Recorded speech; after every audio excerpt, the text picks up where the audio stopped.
Radio Sucesos 101.7 FM presenta su noticiero Sucesos con Milton Pérez y Verónica Larrea. Un periodismo libre para una democracia plena. Los hechos y las opiniones de los sucesos que marcan nuestro tiempo.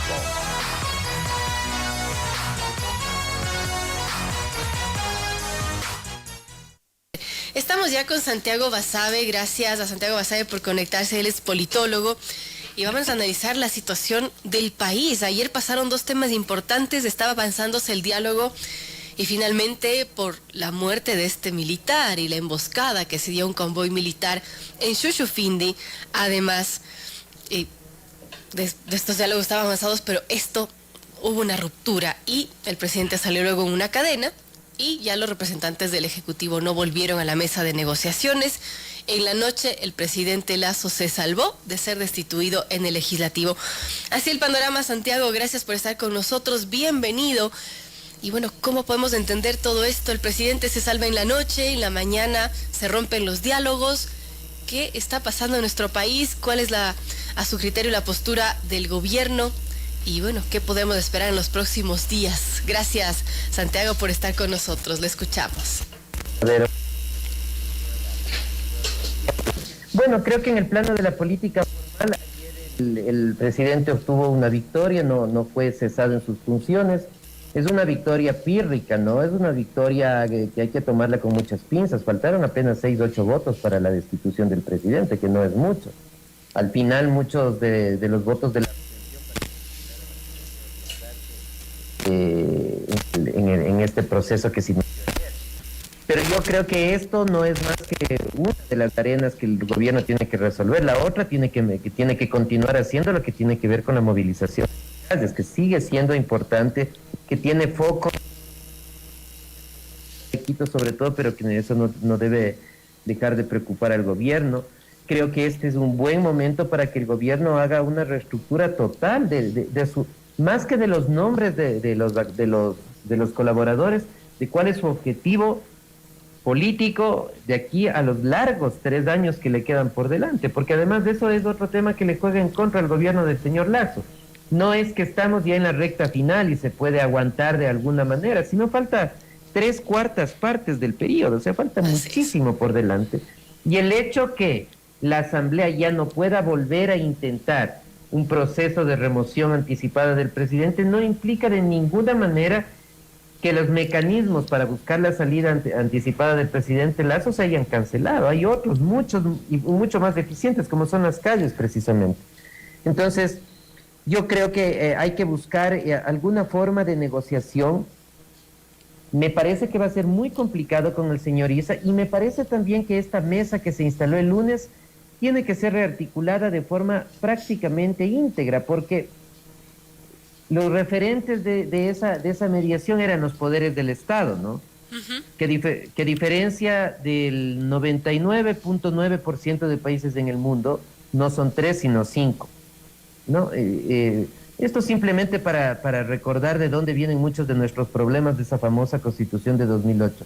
El Ecuador y un par de países en el mundo tienen 5 poderes del Estado, que nadie entiende de dónde salió, pero salió. De muchos que ahora tratan de evadir su responsabilidad porque escribieron la Constitución. Y decía que esa mesa tiene que ser reconstituida totalmente porque quien auspiciaba fundamentalmente, que era el presidente de la legislatura, ayer votó a favor de la destitución del señor Lasso. O sea, no se puede entender que una persona que dice que quiere actuar como mediador, el momento de decidir, toma partido por uno de los dos espacios. Así es. Es incomprensible, o sea, lo que uno medianamente esperaba es que el señor Saquicela, en su posición de mediador, de orientador, aparentemente de los acuerdos, se abstenga de votar, pues, o sea, que no vote ni a favor ni en contra. Pero cuando ha tomado un partido el día de ayer, ya su presencia en esa mesa de mediación es absolutamente incómoda, no tiene ningún sentido. Entonces, o habría que designar a alguien de la Asamblea para que lo reemplace, lo cual me parece complicado, porque es el titular el que podría generar más peso, o en su defecto, la otra opción que me parece más viable es rearticular esa mesa de negociación, que quizás se vuelva a pensar en las organizaciones sociales que estaban inicialmente empujando esto, y que ojalá el gobierno pueda llegar a un acuerdo, no tanto de los acuerdos que se dicen públicamente en declaraciones, sino de los acuerdos en la política cotidiana, en la política llana, con las organizaciones sociales, con los líderes y lideresas indígenas que no necesariamente responden al señor Issa y que yo creo que en buena parte tienen distancia con la posición política del señor Issa, pero que obviamente en lo público tienen que respaldarle, eso es natural. Pero yo creo que por ahí se puede negociar, buscar alguna forma de acercamiento y al menos en el cortísimo plazo resolver este problema, que va a ser uno de muchísimos que le vienen por delante en estos, como decía al inicio, en estos largos 3 años que le restan al presidente Lasso.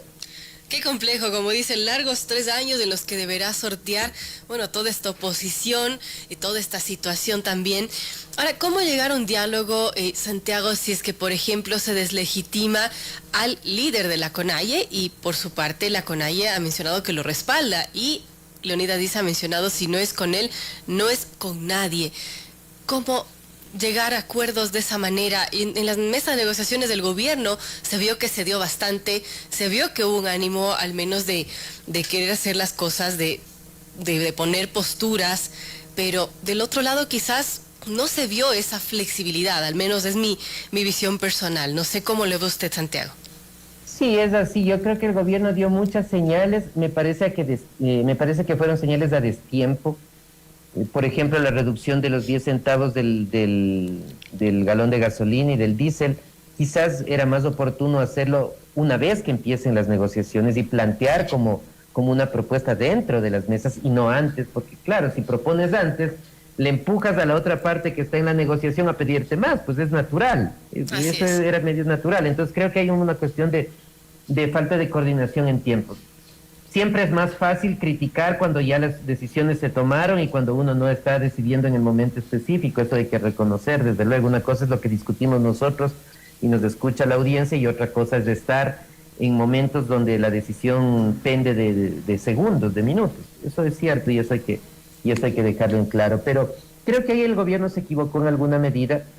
Me parece que esta aparente unidad de las organizaciones indígenas, insisto, es una cuestión más hacia afuera, exterior, pero yo creo que hay líderes indígenas históricos que no están en la línea del señor Issa. Me cuesta creer, por ejemplo, porque ahí sí que yo creo que vale dar nombres, me cuesta creer escuchar a Nina Pacari en una posición tan beligerante, tan violenta, tan de rechazo a la democracia y a los acuerdos. No le veo realmente a ella. Me cuesta creer al señor Luis Macas que tenga una posición de ese tipo. Entonces yo creo que, como te decía, más allá de lo que se diga ya en lo que observamos, es un trabajo que tiene que hacer en la política al nivel más bajo y quizás el más importante, el gobierno. Y ese es un trabajo que, dicho así, es fácil, pero implica muchos operadores, implica mucha gente que tenga cercanía con las organizaciones. Y ojalá el gobierno haya podido o pueda articular en estos días una estrategia de ese tipo, respecto a los indígenas, pero también respecto al resto de la población. Claro, porque los indígenas no son solo ellos, ¿no?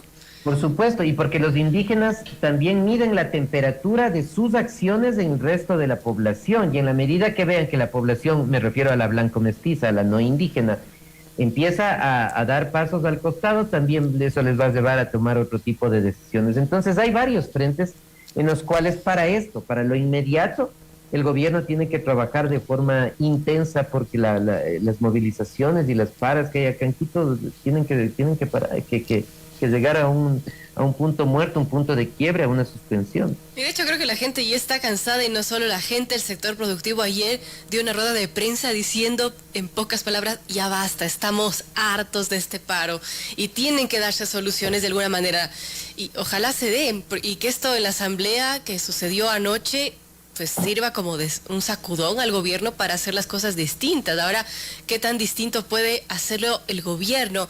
¿Qué opciones tiene, Santiago? Son bien complicadas, o sea, siendo realista, yo creo que el gobierno, a pesar de haber salido victorioso, por decirlo de alguna manera, termina estando más débil que antes, ¿no? Si ya venía un gobierno con debilidades, lo de ayer le pone mucho más débil, mucho más frágil. Como decíamos, han faltado apenas 6 u 8 votos, no es que No es que la posibilidad de la destitución estuvo muy lejos de ser aprobada, no, estuvo más bien muy cerca. Y en los 3 años que le queda, yo creo que el gobierno necesita hacer una reorientación muy clara de sus prioridades.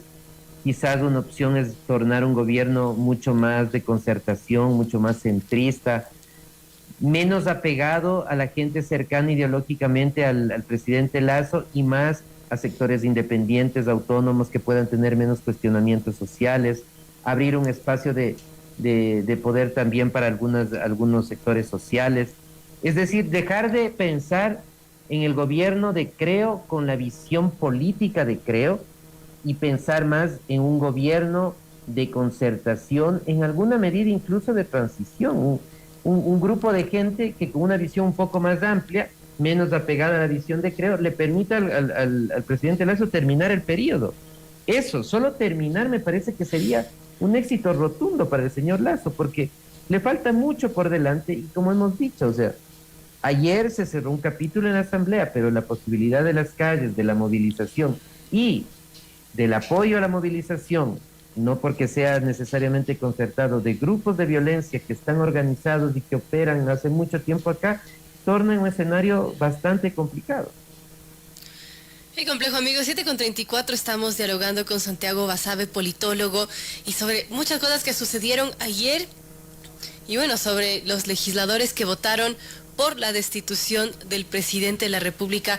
¿Qué pasa ahora en la Asamblea? Usted menciona el presidente queda más débil y pese a que se salvó ayer de ser destituido, queda más débil políticamente. ¿Cómo debería recuperar su capital político? Ayer el consejero de gobierno, Diego Ordóñez, decía, bueno, ahora lo que nos toca es tener humildad para reconocer esos errores. ¿Será por ahí donde deben empezar? Ojalá sea así, ojalá tengan humildad, y la humildad está vinculada a escuchar a los sectores sociales, a los sectores, pero escuchar, en realidad, no oír. Porque una cosa es que yo te oiga lo que dices y te insulte, y te diga que estás equivocada y que es tu responsabilidad, no mía. Escuchar implica hacer un mea culpa y decir, sí, hay cosas que se puede rectificar y que efectivamente las hagan. Insisto, me parece que un gobierno más de coaliciones muy amplias, así esto vaya en desmedro de los objetivos políticos y económicos del gobierno, en alguna medida, es una de las opciones, pero eso implica renunciamientos para el gobierno. Ojalá estén dispuestos a hacer como ceder a carteras de Estado en favor de sectores de sectores más independientes de Creo, por ejemplo, como generar políticas sociales mucho más amplias de las que pensaban en principio, como pensar en una política macroeconómica que sin dejar de ser disciplinada no sea extremadamente disciplinada, como en tener una comunicación mucho más sencilla y simple con la población, por ejemplo, como tener menos voces que hablan del gobierno y que pueden encender las alarmas. No es una cuestión fácil, lo reconozco, no es una cuestión fácil, pero creo que algo tendrá que hacer el gobierno si pretende terminar los 4 años, ¿no? Buscar acuerdos a nivel de los sectores empresariales, por ejemplo, que los empresarios de entre sí se pongan de acuerdo y tengan una postura moderada, porque también hay empresarios que tienen que son los ISAs de la derecha, ¿no? O sea, también hay de esos, los que están al otro extremo. Entonces, hay una serie de hechos, de cosas, perdón, que el gobierno puede hacer. Ahí la pregunta que yo tengo, y yo tampoco tengo una respuesta, y que ojalá el gobierno la haya resuelto, es que no sé si tienen toda la capacidad humana, de recursos humanos para hacer todo esto, porque esto implica mucha gente operando, muchísima gente operando, no en el Palacio de Carondelet, no, sino en las provincias, en los cantones, en las ciudades, en las parroquias. Eso es un batallón de funcionarios públicos, y no sé si el gobierno tiene esa capacidad, pero al menos yo creo que la opción está en intentar hacer un gobierno en el que la economía sea importante, efectivamente, pero la política también. Yo creo que el gran desacierto del primer año del presidente Lazo es que él creyó que arreglando la política, el resto viene por añadidura, y no es así. Aquí, arreglando, la economía, el resto viene por añadidura, y en el país no es así, porque tú puedes tener una economía boyante. Si en lo político te descuidaste, los problemas van a venir, y creo que ya 2 fuertes, muy fuertes le han llegado al presidente, las marchas, las movilizaciones y el proceso Así es. político que se inició ayer. Recordemos lo que pasó en Chile, ¿no? Una economía bollante y la gente no estaba contenta en las calles y así lo expresó.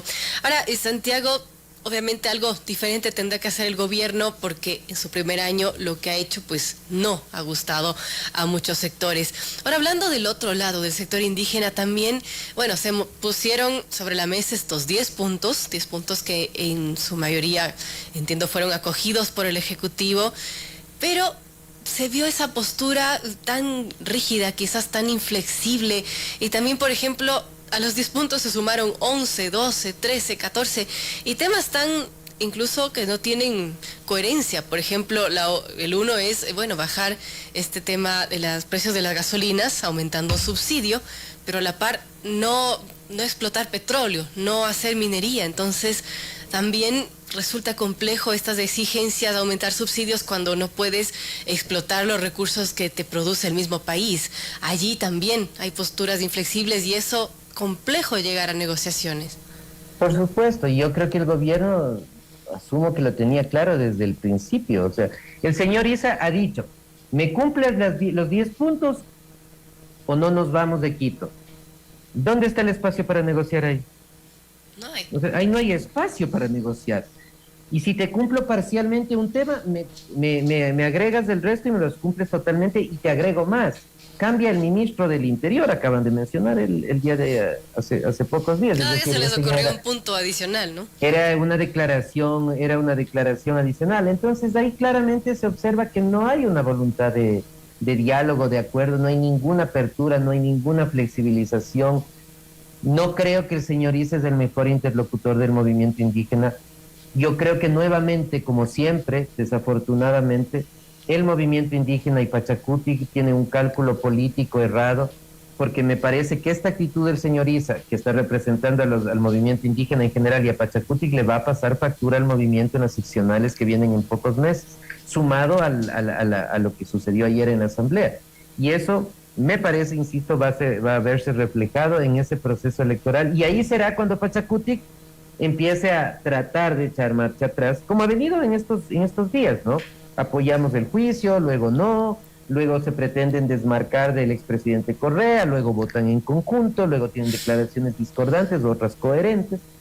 Yo creo que ahí si el gobierno necesita repensar qué hacer para mantener la estabilidad del país, yo creo que el movimiento indígena también requiere una revisión muy, muy crítica de sus posiciones, de sus liderazgos y de cuál es su objetivo en la vida política del país, porque ahora lo ha demostrado en la Asamblea Nacional.